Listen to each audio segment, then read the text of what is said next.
This wasn't going well for me. My name is Kelly Amos, and I am a health coach. And I want to give you your tiny health tip for the day, which is about getting rid of a bad habit. And I've done quite a few tiny health tips in the past about different different ways to incorporate new habits. And it's easier to incorporate new habits than it is to get rid of old habits. But what I did was, I'm going to tell you a story about a habit that I recently got rid of. And I'm going to tell you the steps in the process and some things that along the way I had to consider or be prepared for, because I knew they were going to come. I knew they would. And I need to apologize. My phone was not letting me flip it. And so all of your, I have to go like this to see who's on there so high.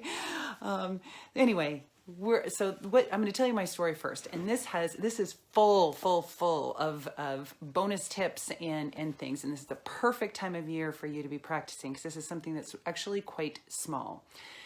I have been eating chunky peanut butter, think thin bars for years.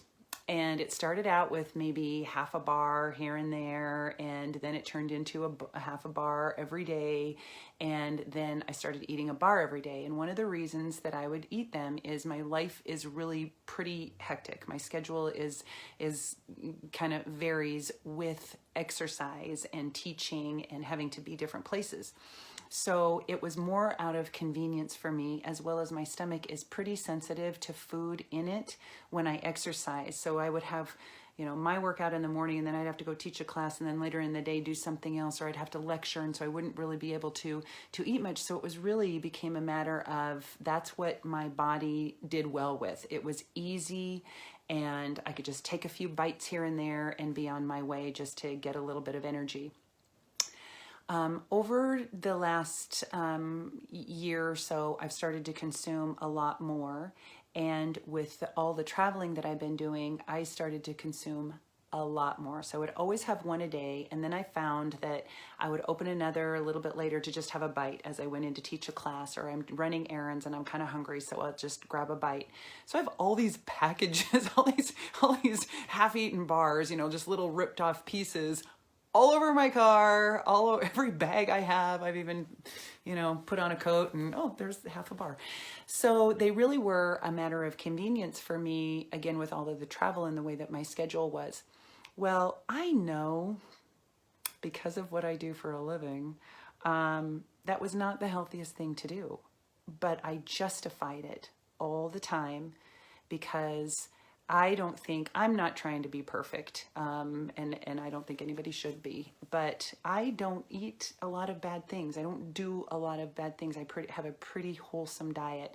And so that was really one of the only things, and it was the biggest thing that I ever did in a day that was processed and was really fake food. The other thing that it had in it was sugar alcohol. And so it was gluten-free and low carb, but it had sugar alcohol, and there are a variety of different types of sugar alcohols. But one of the things that they're not good. I mean, I can do another tiny health tip about them, but in general, as far as health goes, they're not good. And if you're just having them in moderation every once in a while, not going to hurt you. But I was eating it every day. I was having Maltosol every single day. And I was starting to have some kind of gut issues, and I thought, it's probably the bar. I need to back off on the bar. But I kept justifying it, thinking, no, because what else am I doing that's bad? It can't be the bar. And I was justifying, and then I would think, I'm not going to have a bar today. Well, what's it going to hurt to just have one bite or just have a little bit of one? Because again, it was convenience, and it was a habit of mine, and I really did like them. I really did. So, what happened was, I was trying to get rid of getting rid of this habit was important to me, because I knew that it didn't really follow along with my nutritional and my health values. And I knew better. Basically, I knew better, but it wasn't, I still could have ways of justifying it. Well, this year, this football season, I really did some damage on my body from sitting. And just sitting is horrible. And I just, the sitting and traveling just really did some damage. So I went to a chiropractor based on a referral from a good friend, and he did an x-ray, and he saw, he's like, we were standing in the room, and he showed me the x-ray, and he said, Kelly, all of this black here, this is all gas. I've never seen anybody so full of gas. And I mean, my stomach, it did hurt. And I always thought, God, my stomach is kind of puffy I'm hungry, but my stomach's never really that flat. And just other things, just kind of feeling thick all the time and uncomfortable to sit sometimes. And, but it didn't feel like your normal kind of gas pains. It was just my stomach my gut was off. And so I actually was doing some other things to focus on gut health, but never taking away that bar. When I saw that x-ray, I wanted to cry. I was just horrified at what I saw. And then we looking at my back and my pelvis was another issue.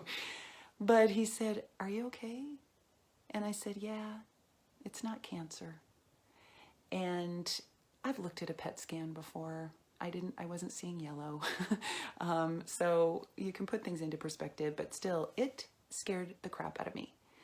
And it was, number one, I knew exactly what it was. He didn't know. He's saying, you should do this and go see this person and whatever. You got to get rid of that. And I knew exactly. I didn't know. I've got this. I know what to do. So I went cold turkey. This was on October 31st. I went completely cold turkey from bars. So here's where the getting rid of the habit kind of starts. I wanted to do this before. I knew that I should. It became very important to me. So I moved from contemplating doing this to, I skipped preparation. I didn't prepare to quit. I just did. I walk out that door and I'm like, I'm not having them anymore. So I went cold turkey, and it was okay. And I immediately had obstacles. I had traveling that weekend. I had I do instructor training courses, and I don't eat on those days. I'm lecturing for 8 hours. They're eating. I just grab little bites of a bar here and there. So, and it was my birthday, and I knew I'd want to have a mocha in my bar. That's my treat. So, I knew I was going to have these obstacles right off the bat. And as a behavior change coach, I needed to be prepared for those obstacles. Well, within those initial days, I still had the fear. I was still scared. I still have that picture of my gut, and that is the cause. I know that's the cause. And so that kind of held me through the first several days. So I had the benefit of bad, and it was like, you do this or you die. So that I knew was going to go away. And I also knew that if I have this habit and it's at certain times, I will find, most likely, I will try to find a substitute. I will try to find a substitute behavior. So I was prepared for that. And what I had decided was, let's just see if I really need to have a substitute behavior. Do I really need to be consuming that? Or is it just a habit all the time? That's when I get in my car or after a workout or whatever, that's when I eat it. So let's see if I can energy, and the gauge is going to be energy. I need to have energy to be able to do my job. So then if I did not have the energy to do it, then I would find some other healthy substitute. So I didn't go right in and have a substitute. I wanted to see if I needed one. And if I did, I was not going to replace bad for bad. It was going to be something good. So I found that I don't really need a substitute. But the next phase that I needed to be prepared for, and this is in week like 2 or 3. And when I do my challenge groups, I say this, after week 2 or 3, people are dropping out. They're done. They either have not seen results that they think they should have seen within that short amount of time, or they think that this isn't the right thing, and so they start, seeking something else, or just the passion for this has worn off. The cause and effect, they're not feeling it. Well, I knew that was probably going to happen as well, because I'm feeling better now. Now I can justify bringing in, but I needed to be prepared for, is this going to be, if I had a bar again or some bites, is this going to just open up the floodgates? Because am I an addict here? I mean, seriously, this is real. So am I going to justify it and just fall back in to the negative of consuming them too often? So I decided, no, you cannot have them. You have to go a certain amount of time in order to not have a bar at all. You can't have a bite. You can't do anything. And you guys, take away bar and put whatever it is that you want to do here. So I had to have a certain amount of time to know. I needed to build confidence, and I needed to prove to myself that I could do it. So I went that amount of time that I had given myself. Then I decided, once I knew, and I know that you can't fake it and start justifying, because that's what got me into the problem in the first place. So then if I can, what are the bars, where can they fit into my life that they would be healthy? An emergency. You need something to eat right now, and that is all you have. So yes, that's what you can have. So that is now the rule, is if it's an absolute emergency, then I can have one. So if that starts happening more than once a week, I got a different problem. I'm unprepared. That's my problem. That's the thing that needs to be addressed. Not that I have this issue with bars. It's that I need to recognize that I am not prepared. That's my responsibility. So I am choosing to not be prepared. So therefore I get to choose to have a bar. So there are a lot of little nuggets in here, and you need to appreciate that it is not easy to change your behavior. It's not easy to bring in new habits, and it's not easy to get rid of old habits. But once you have habits, habits are easy. Habits are not effort. It's creating or getting rid of that is the effort. And to be able to recognize that there are psychological components to behavior change. So I was totally coaching myself. I knew I could anticipate, this is what's going to happen to you at this stage, and yes, it does. This is what you need to be prepared for. So I knew how to handle it. I knew what to do. And my name is Kelly Amos, and I'm a recovering think thin, chunky peanut butter addict. And I have had 2 bars total since October 31st. I probably would have had 30, at least, in that amount of time. I'm one every day. With all the traveling I'm doing and stuff, I would have had a few more bites. So now I have those rules. I have those things that I can live with, that I can justify. And with that, also an important thing is to know yourself and kind of to know how to trick yourself. If you know how you work. For me, I know that if I do something, if I prove to myself I can do it today, then I think, well, I don't have to do it tomorrow. But then the next day, well, you've already done it. You can't dumb down. So I know that that's how my brain works with myself. So my rule of being able to have a bar, I mean, I can justify having 1 bar a week. I don't think that would be bad for me. I really don't. But if I only get 1 bar a week, then I'm going to put it off till the very end. I'm not going to blow it in the beginning of the week. I want to save it for something very special. And then I know that I will, because of the way that my head works with myself, I will know that by the end of the week, I'll think, no, you've made it this far. Let's go 1 more week. Plus, I really want to have that x-ray and I want to prove to the chiropractor that I was right. Exactly. I don't need to go see any specialist here. So that's my tiny health tip that was actually huge. And I would like to invite you to, I have a 12 days of wellness thing starting on the 3rd of December. I will post the registration link in the comment section here. And I've done this for several years. I've created a new one.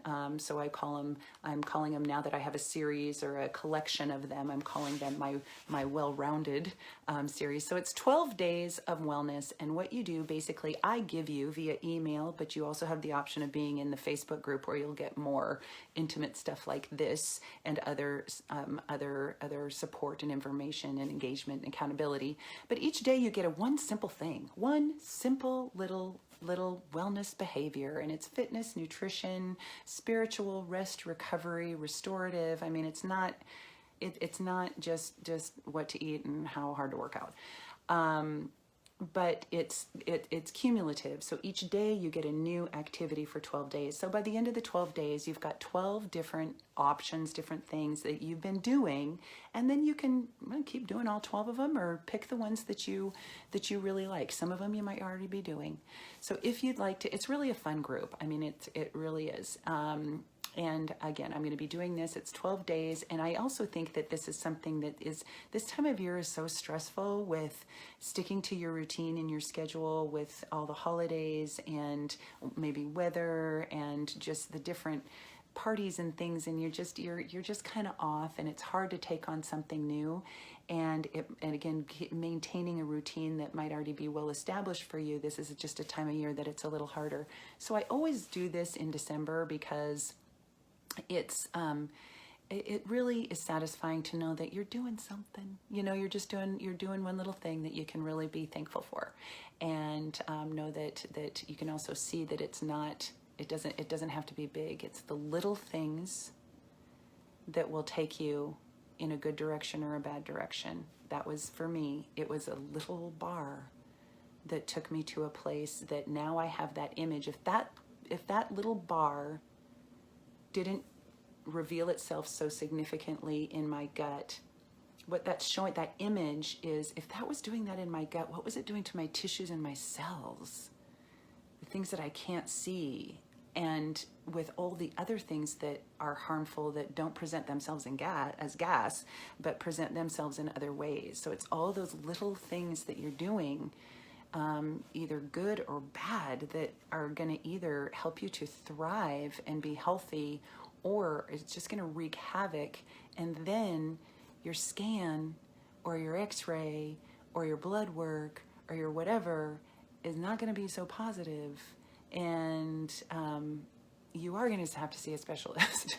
So I really am taking that to heart and really evaluating some other things. And that's the thing, is with supplements, you don't know what's in them, and if you don't know what each ingredient is and where it comes from and how it's helping you, then I think you should rethink that and live on whole foods, not processed foods.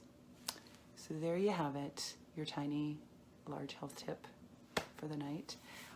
Thank you so much for watching. I would love to see, hi Joya, it's Suzanne. Suzanne was the one, hi James, that gave me the referral. So she saved my life. Sarah, thank you everybody for watching. I will talk to you soon.